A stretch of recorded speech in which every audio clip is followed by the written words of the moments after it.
Hello, I'm Stephen Watson. Welcome to today's Tàijíquán Tip. I'm here at Someday Farm, and I want to thank you in advance for your patronage, for your sharing, for your commenting, liking, subscribing, for your taking a moment to go over to patreon.com/somedayfarm and joining in. Anyway, today's Tàijíquán Tip is to practice pantsless. Certainly may want to consider privacy and such, where that's appropriate, if and when. So it could be indoors. I just happen to be outdoors. You could practice this shirtless and keep your pants on, or pantsless, keep your shirt on. Either way, it's fine. The idea is to really just focus on an area of the body. So obviously, without pants here, I'm focused on that. I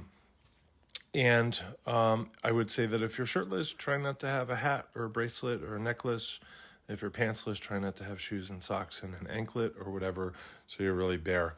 But the idea of this practice is not to focus on the joy and the freedom or possibly the shame or the concern over being naked.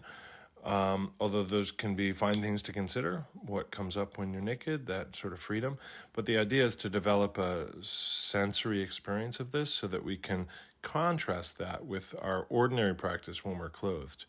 So if I feel freedom when I'm naked, or partly naked in this case, do I feel somewhat constrained or covered or safer or less vulnerable or more vulnerable or differently challenged when I'm wearing clothes? So this is a practice of Tingjin, and I'd invite you to try that. Thanks for suffering through both me being pantsless and having poor audio and needing to record the lesson by voice afterwards. Thank you.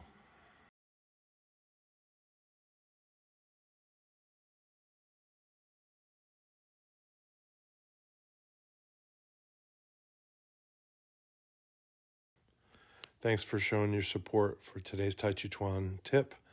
Tips really go a long way, and if you can't afford to help financially, comment, subscribe, share, and like, and all that stuff.